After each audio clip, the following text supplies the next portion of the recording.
What's going on, guys? No checking in. Today I want to talk about a really famous quote that applies to what I'm going through right now. It's a quote from Sir Benjamin Franklin, and it goes like this: "An ounce of prevention is worth a pound of cure." I think this quote is brilliant, and I think it bears repeating. An ounce of prevention is worth a pound of cure.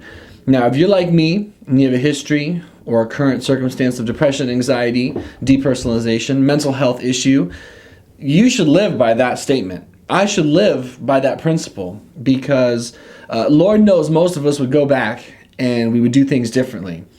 But what always irks me is how many of us, including myself, in the present day are still living a certain way, making certain choices, be them big or small, but exhibiting behavior that, promotes mood issues, whether it be anxiety, depression, or depersonalization.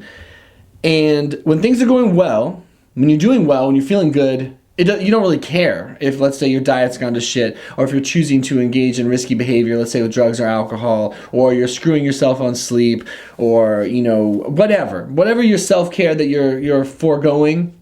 No one really thinks much about it when they're doing well. That's human nature. I fall into that trap like crazy. It's been my pattern forever. Real quick, I didn't relapse or anything like that. I'm still sober, for whoever may have just thought I was sort of alluding to that. But what I have done very poorly, basically since October 31st, since Halloween, is I've sort of started to put my diet on a back seat, and my self-care has gotten a little bit worse. And more specifically, the last 2 or 3 weeks, I've not been going to so many meetings. I go to 12-step meetings to help with my alcoholism. That's not what I'm going to talk about in this whole video, but I'm just to go along with this theme of complacency. And then that quote sort of hits you when you start doing poorly. So I haven't been getting enough sleep. I haven't been eating well. I haven't been putting all my efforts into feeling well. I haven't even been putting consistent daily effort. I've been sort of just going along, trying to just be normal, as I like to justify to myself. Oh, I just want to be a normal person and sit around and not try. Anyway, these last week I felt like shit. I've been so upset about it, but I've just felt terrible. Anxiety spiked. I nearly panicked a couple times. Horrible brain fog, depersonalization increased, very depressed, hopeless feelings for like over a week. And I've had these crashes before. It's not like I'm not used to the ebbs and flows of mental health disorders. I am. I've been in this battle long enough to know that sometimes shit just happens.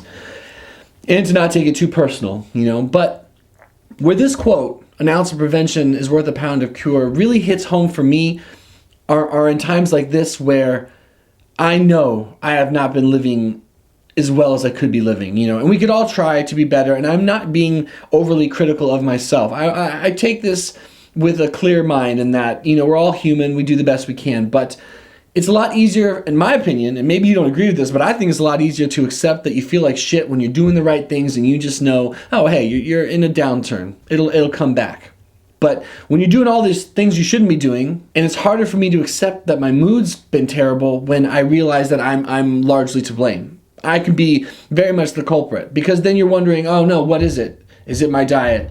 Is it my complacency? Is it my lack of goal setting? Is it my lack of, gratitude? Is my self-care down? What's causing this? What's causing this? And I'm more of a proponent of, hey, I can feel good about myself even if I feel like shit, knowing that I'm doing what I'm supposed to be doing. And I just want to get back to that, And I'm not going to set any lofty goals. I'm not making any claims. I just want to acknowledge the fact that I still believe an ounce of prevention is worth a pound of cure. And I know that I don't want to look back anymore and keep saying, oh, I wish back then I'd been a little more careful, a little more respectful of what it is that I deal with and I go through. And I feel like that's what I just do. That's my cycle. And I have good stretches. I've had times where I've been very, very on point, very respectful of my history of depression and anxiety, my tendencies for melancholy. But then there are other times where I behave like it's not a part of my life and like I'll never have to worry about it. And I get greedy with some stable behavior, and suddenly all the things that got me to feeling well, I just don't care about them as much. And that's bullshit. That's some bullshit. Noah, that shit is ignorant. And I owe myself an apology, because I deserve better. And of course you have to have fun. Of course you can't always be serious. But when you nearly die from a mood disorder, you can't ever go back to normal. You can never go back to what life was prior to that mood disorder, because you're not that person anymore. You have a different stake in this world. There are different circumstances you have to adhere to.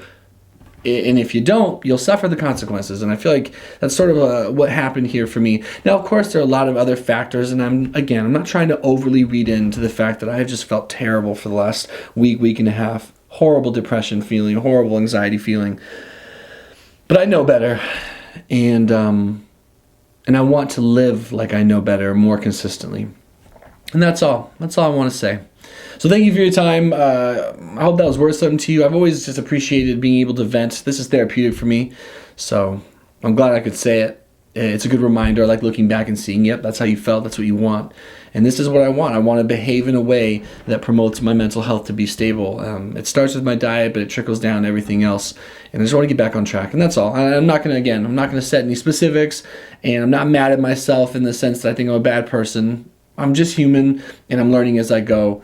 But I would like the next time I have a downturn like I have right now where I feel real terrible, I just want to know that I didn't ask for it so much, is that it just happened. Because it does. You'll get random ass downturns, really random, and you'll wonder why. And I'm overdoing that. Things just happen. I don't always need an explanation, but I at least need to know that I'm still doing the things I can, controlling the things I can.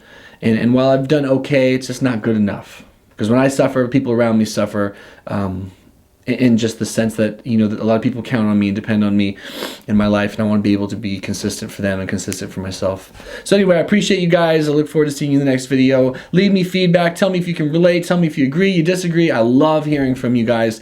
And let me know what kind of videos you would like me to continue making. I got some nice plans for the new year, but this one was just on my mind because I'm hurting right now, and that's okay. I'll push through it.